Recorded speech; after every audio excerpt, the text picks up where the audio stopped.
कांग्रेस ने कभी लेफ्ट को अडॉप्ट नहीं किया। और आज की तारीख में प्रियंका जी को सिर्फ वो लोग चला रहे हैं, बल्कि ज़मीनी हकीकत में जो है वो काम नहीं हो रहा। आप एक बात ये देखिए कि उससे पहले तमाम जो ओबीसी के लोग थे, जब भारतीय जनता पार्टी का मसला हुआ तो अखिलेश यादव ने ये चाल खेली, सिर्फ यादव यादव करके और रिसोड़ करके बाकी तमाम ओबीसी को बीजेपी की तरफ धकेल दिया।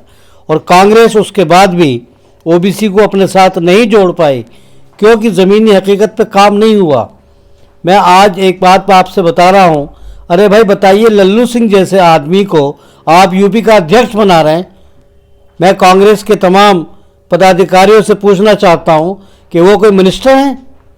उनके अंदर इस कदर बू है कि वो हम जैसे कांग्रेसियों से मिलना भी पसंद नहीं करते।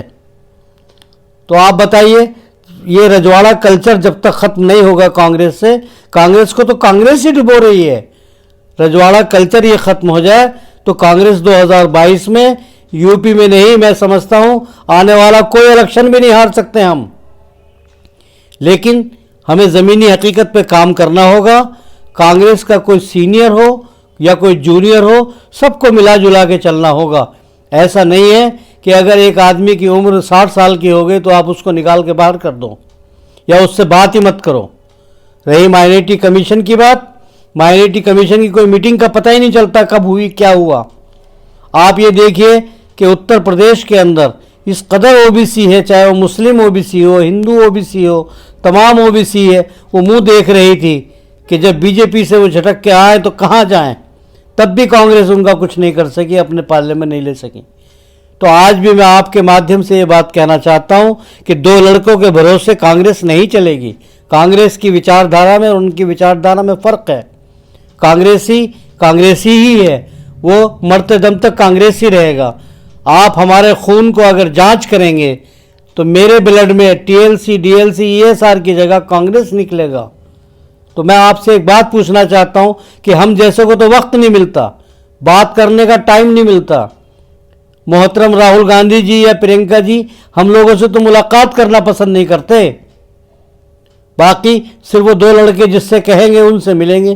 तो ये चापलूसी की वो सरकारें नहीं चलेंगी। चापलूसी जो है वो ख़त्म हो चुकी है।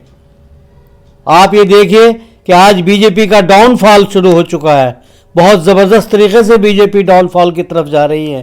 तो आज कांग्रेस को तो ज़बरदस्त खड़ा हो जाना चाहिए था। मैं तो बल्कि एक बात ये कहूँगा आपके माध्यम से कि हमारा रथ यात्रा, यूपी में रथ यात्रा निकले, प्रियंका जी रथ यात्रा लेके चलें, सहारनपुर से लेके और गोरखपुर और बनारस, इस सब पूरे इलाके में जगह जगह मुख्तलिफ जगह तमाम ओबीसी के लोग उनसे मिलते चलेंगे। सारे समाज को लेके कांग्रेस चले तो इंशाल्लाह कांग्रेस की जीत होगी। आपको क्या लगता है, कांग्रेस पार्टी जो एक फ्रीडम फाइटर्स की पार्टी रही है, कांग्रेस ने कभी सेकुलर विचारधारा छोड़ी नहीं। आज कांग्रेस पर यह आरोप लग रहा है कि वो नरम हिंदुत्व अपना रही है। और वो कांग्रेस जो वो विचारधारा छोड़ने से ही तो नुकसान पहुंचेगा। ना इधर के रहेंगे ना उधर के रहेंगे, बल्कि कांग्रेस की जो विचारधारा थी वो सब समाज को लेकर साथ चलती थी। और राहुल जी के अंदर वो गट्स हैं, वो सब समाज को लेकर चलते थे। लेकिन पता नहीं कौन उनको सलाह देता है कि आप सब समाज को छोड़ो और एक समाज को अपनाओ और बीजेपी की आइडियोलॉजी को अपने अंदर ले आओ, और उस आइडियोलॉजी से तमाम नुकसान होगा। भाई कांग्रेस का जो कैडर वोट था वो मुसलमान और दलित और ब्राह्मण और शर्मा पंडित, ये इनका कैडर वोट था। आज ये वोट कहाँ चला गया?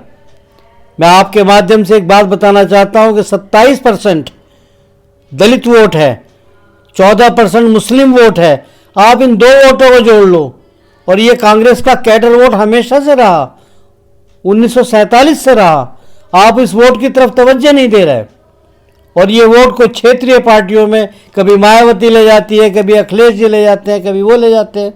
अरे भाई, आप नेशनल पार्टी हैं और इसको हमारे बुजुर्गों ने खून पसीने से सींचा। आज हम भी सींचना चाहते हैं लेकिन हम लोगों को मौका ही नहीं मिलता। तो मजबूर होकर के हमारे बहुत अच्छे लीडर कांग्रेस को छोड़ के दूसरी पार्टियों में जा रहे हैं, सिर्फ इस बिना पे कि उनको मान सम्मान नहीं मिलता। तो मान सम्मान की बहुत सख्त ज़रूरत है। मैं यही बात आपकी तरफ करूँगा कि चाहे महीने में एक दिन फिक्स कर दें ताकि लोगों से मुलाकातें हो जाएं। राहुल जी की प्रियंका जी की मुलाकात हो और वो अपनी बात कह सकें। और सर मेरा आखिरी सवाल ये है कि लोग ये बताते हैं कि इंदिरा जी लोगों से बराबर मिलती थी, चौपाल लगाती थी, इवन राजीव जी मिला करते थे, नेहरू जी तो अमूमन लोगों के बीच में जा कर के मिला करते थे, लेकिन ये कल्चर कांग्रेस में क्यों ख़त्म हो गया अचानक? ये कल्चर इसलिए ख़त्म हो गया कि मैंने अभी आपसे कहा कि लेफ्ट से कांग्रेस की कभी आइडियोलॉजी नहीं मिली। क्या लेफ्ट के दो लड़के इस सरकार को चलाएंगे? इसलिए कल्चर ख़त्म हो रहा है, क्योंकि कांग्रेस को सलाह देने वाले कांग्रेस ही होने चाहिए। और जब कांग्रेस को सलाह देने वाले लेफ्ट के लोग होंगे तो वो किस तरीके से उसको चलाएंगे? आप इससे अंदाज़ा लगाइए, कांग्रेस को तो घर के चिरागों से आग लग रही है। एक शेर के साथ अपनी बात ख़त्म कर रहा हूं, जब तक आस्तीनों के सांप न मारे जाएंगे हम जंग हारे जाएंगे।